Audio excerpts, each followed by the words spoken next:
Good afternoon. My name is Jordan Heller. I'm the editorial director of Ideaspace, a 501c4 that aims to enrich the US immigration policy debate on Capitol Hill and beyond.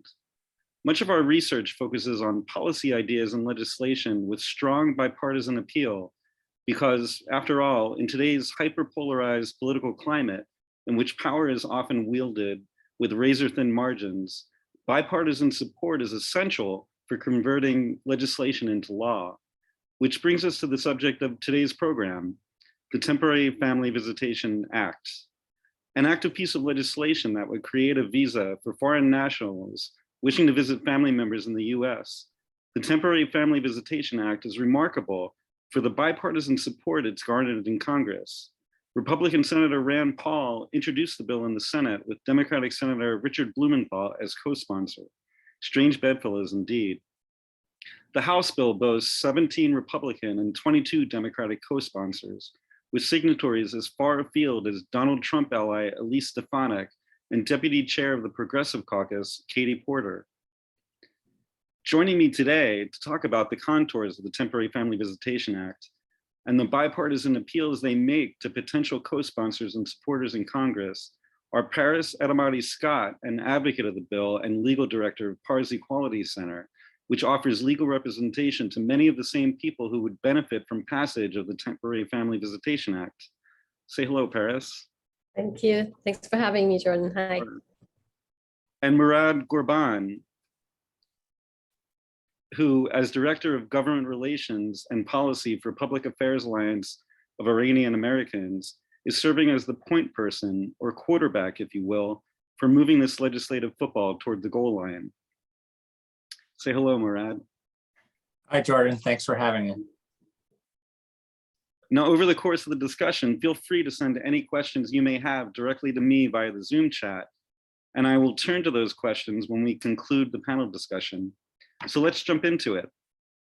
Before we get into how we believe this bill could be a model of sorts for achieving small but meaningful bipartisan immigration reforms, I'd like Morad to explain how his organization recognized the need for such a bill.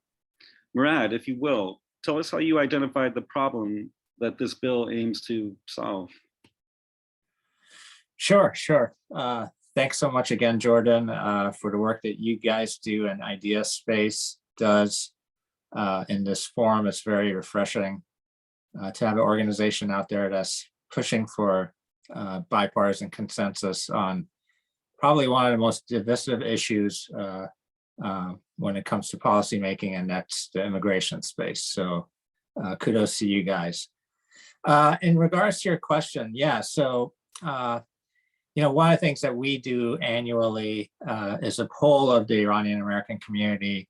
We go out there and we hire a pollster and do a scientific survey to give us an idea of where our community is at on the issues and what's important to them. And even though Iranian Americans are very much well integrated into American society, our polls show that they maintain very close ties to family in Iran. Around 90% indicate that they still have family there. Around 50% indicate that they have immediate relatives that are still there. So having the ability of family members come and visit them here in the United States has always been a very important issue for the Iranian American community, particularly because so many can't go back to Iran for obvious political reasons. And one of the frequent complaints that we always got from our membership, and even as high up as our board membership, was the difficulty they had in getting visitors visas for family members coming here to visit them in the United States under what we call the B2 tourist visa. So when we started looking into this issue, we sort of came to a realization that this isn't an Iranian American problem per se, or Iranian problem, but it is something that is a problem that's existed within the INA from the beginning. When it was incorporated in the 50s and in the 60s. There was no carve out for family members of US relatives, US citizens or legal permanent residents to come and visit temporarily to the United States. What happens is people have to get what they call the B2 tourist visa, to come and visit the United States as a tourist. But within the B2 tourist visa, there is a clause of intent to immigrate. And what happens is if you have ties to the United States, such as family ties, those could weigh against you in terms of getting the B2 tourist visa. And what we've seen collaborated by this is through a CRS report that was done a few years back, where they indicated around 1 to 2 million B2 tourist visas are denied per year based on the intent to immigrate clause, and that the majority of these are people that have relatives in the United States. And actually CRS in their report indicates that many people eventually give up on trying to get that B2 tourist visa for their family members and apply for a green card. Not because they want to immigrate to the United States, but they want to be able to use that to visit relatives here and come and go, what CRS calls unintended immigrants. So this is how we sort of came up to this problem. And then, our solution was based out of many years of working with immigration attorneys and other folks in the immigration sphere, coming up with the Temporary Family Visitation Act. Yeah. Yeah, it creates this, it's a catch-22 where having family in the US is a good and valid reason to visit, but yet it also raises a red flag with the US government where they suspect that you may intend to immigrate, precisely because of those family ties. Paris, in your work as an immigration attorney, you've represented many people who have experienced this problem, this catch-22. Can you tell us a little bit about that experience? Perhaps you can tell us about Samira Golsafid, who factors into the article that we produced. Yes, absolutely. Yes, I'm an immigration attorney, and since 2017, I joined Paris Equality Center, where the predominant client base is from Iran and Persian-speaking communities, right? Iran and Afghanistan mainly.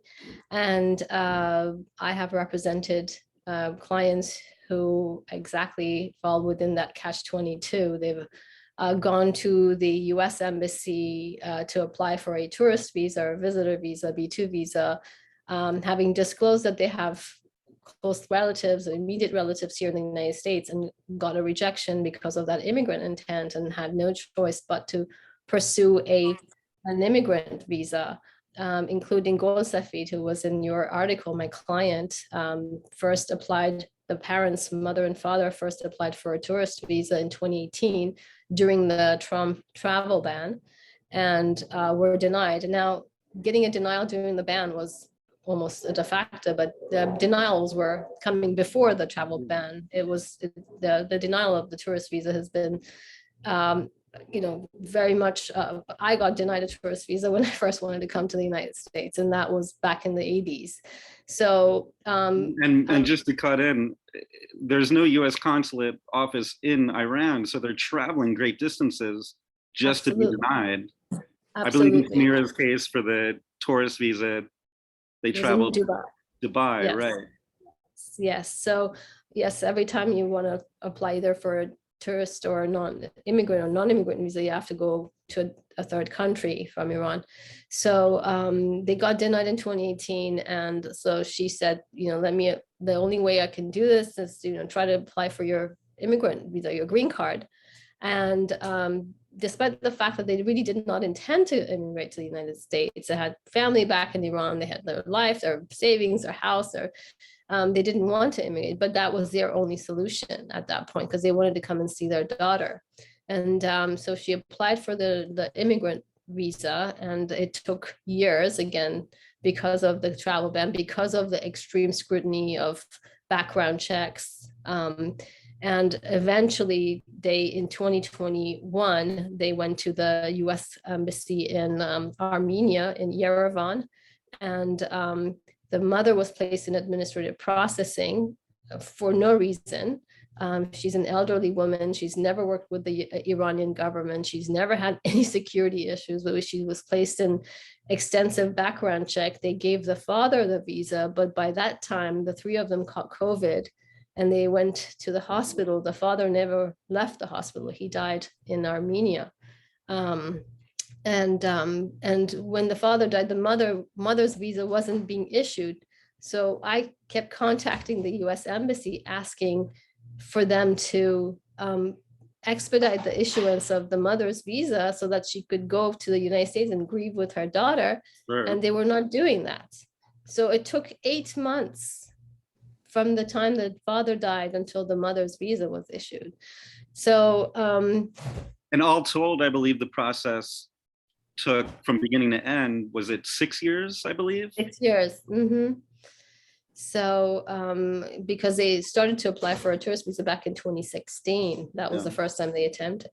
So yes, this is a problem, is that, you know, we, I think I read somewhere that the Department of State's numbers came out with the rejection rates of visitor visas, and it was 85.88% in 2020 for people from Iran. And that's, I think that was like the highest from all countries. Perhaps Mauritania was somewhere near there. Yeah. It's bad, and then it's tearing families apart. It's literally killing families before they even get here. It's inhumane. Yeah.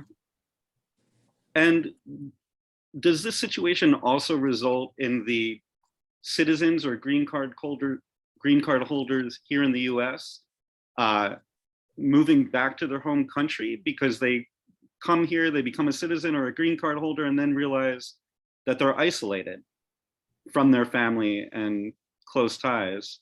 Have you heard of people actually giving up their green card or citizenship? Yes. And moving? Yes, well, you can't really give up your citizenship unless you denaturalize, and that's a different process, but you can actually abandon your green card, yes. And I have had people who actually abandoned their green card because their marriage was falling apart, or mainly these were people who were trying to get their spouses over here. And also I've had people, US citizens, who decided to live abroad in Europe or in Canada, just to be able to reunite with their loved ones. Now, Morad, I think it's obvious that any bill that would provide more visa opportunities is appealing to Democratic lawmakers. Can you speak to how you promote this bill to lawmakers on the Republican side of the aisle? Sure.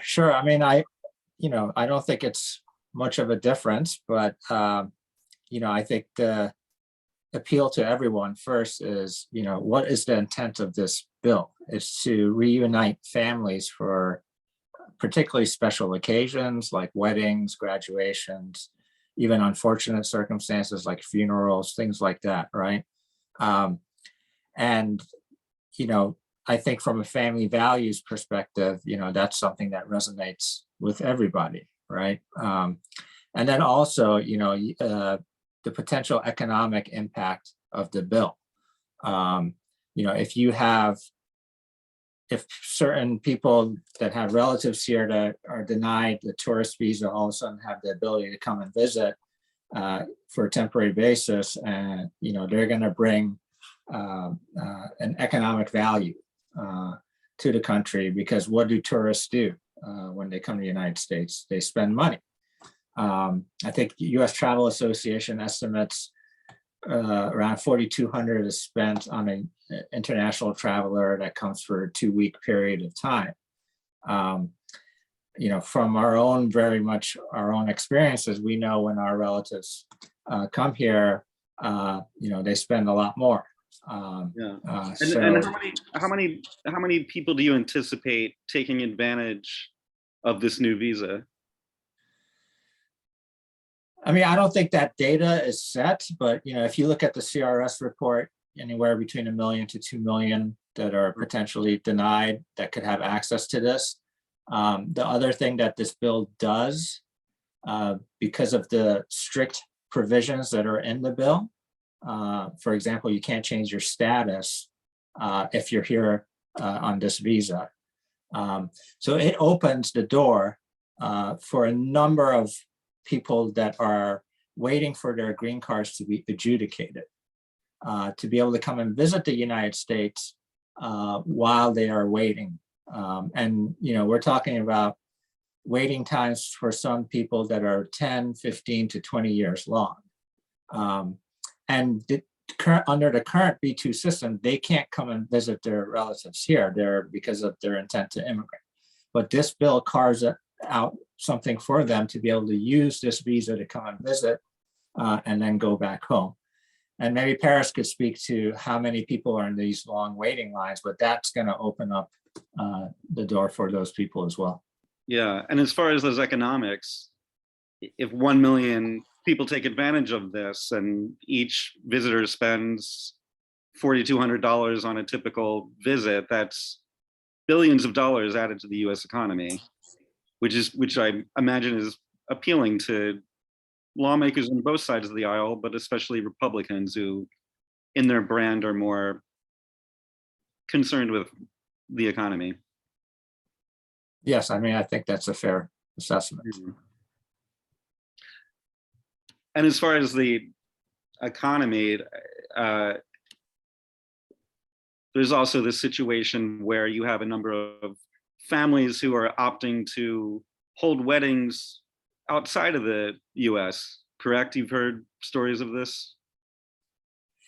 Yes, we've heard stories from not only our community, but other communities where, the difficulty in getting that B2 tourist visa for family members and opting to have their weddings, whether, it be in Turkey or Mexico, where it's easier to bring family together.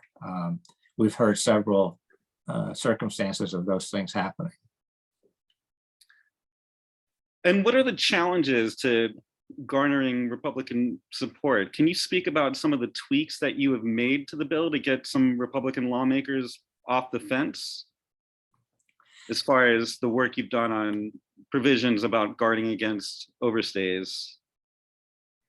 Yeah, so, when we were drafting this bill, our first intent was to make sure that it's done in a way where it gives the best chance for the family members to come and temporarily visit their relatives here in the United States. And, that's alleviating the concerns of what consular officers may have, right? So, and what are those concerns? Are those concerns, include, can this person that's coming to the United States pay for their trip? Will they become a burden? Do they intend to immigrate, or will they overstay, right? So we put in some requirements and what we call accountability measures to ensure that these people that are coming here are going to be supported by their family. The first requirement is that the family member here in the United States has to file what we call an affidavit of support, basically saying, I will be financially responsible for my relatives during their stay in the United States. And the second is that they purchase travel medical insurance for their duration of their stay. What that means is basically you're getting a policy that will cover any emergencies that may occur. So if you end up in the hospital with a broken leg or a heart attack or whatever, those costs will be taken care of, and the person doesn't leave the country leaving a big hospital bill behind. And it's based on similar models as particularly the Schengen visa and the European Union. It's based on that model. And then there's several restrictions to the bill. One is that this is a 90-day limit. You can't use this more than 90 days per year. The second is if you've had a relative use this visa and they overstayed, you as a US citizen or legal permanent resident are barred from ever accessing this visa again. That's sort of a self-enforcement mechanism to ensure that, as the family member, as the person that's filed the affidavit of support, you are keeping track and making sure your relatives come and go. And then the third is that I already mentioned is that if you are on this visa and you come to the United States, you are barred from changing your status. So what we found was a lot of B2 overstays are based on people looking to change their status, whether they want to get married or find a job. They want to be able to change their status while here in the United States. Under this visa, you can't do that. You have to go back home and reapply or wait for whatever visa you're waiting for to get adjudicated. Right. But I think these requirements and restrictions, you know, to your question, are somewhat appealing to certain members. They've satisfied Republican concerns about overstays. Yes. And in my reporting on this bill, I found it interesting that when I came to navigating the Democratic side of the aisle, it was really just an issue of navigating shifting Democratic priorities. Can you speak to how the Democrats' failure to achieve sweeping immigration reform in Congress or in this Congress has opened the door for smaller bills like this one? Sure. I mean, I think, you know, when this bill was introduced, you know, in 2021, well, initially in 2020, in the 116th Congress, but very late it was in October of 2020, and then reintroduced in 2021. You know, obviously, it's a new bill. It's a new idea. It takes a lot of socialization. People have to understand it, understand the dynamics around it, and why it's needed. You know, that's one thing. The other thing was that, you know, there's been other immigration issues, much bigger problems that have existed for years and decades. And some of the major priorities for the Democrats coming in 2021 was to try to resolve some of these issues. And our sponsors were very clear that, you know, we need to make sure that these things are pushed through first before we could, you know, take on this bill to the next level. Right. And we understood that, and we knew that we needed the time anyway to socialize the idea and try to build support for it, one member at a time. But I think once, you know, the House passed its versions of what those priorities were, and then it went to the Senate, you know, it stalled there. But I think that, you know, that sort of opened the space a little bit to come back to the table, you know, and look for other measures that are out there that do have bipartisan support, that are smaller in scope, may not fix all the problems, but, you know, address certain issues. And we've seen on the Senate side that those discussions are happening as well. And, you know, hopefully, you know, this could be one of those measures that could be, while smaller in scale, can have the necessary votes to pass in a bipartisan way, and particularly meet the 60 vote threshold in the Senate. Sure. And where is the bill currently in the legislative process? So the bill is, you know, obviously it's referred to the judiciary committees, both in the House and in the Senate. You know, the House Judiciary, you know, they've indicated that they're looking at several bills that do have bipartisan support, and this is one of those bills. And we know on the Senate side that Durbin and Cornyn and Padilla and Tillis have been having conversations around potential immigration bills that could muster that 60 vote threshold. We're making sure that they know that ours could be one of those bills too. Sure. Yeah.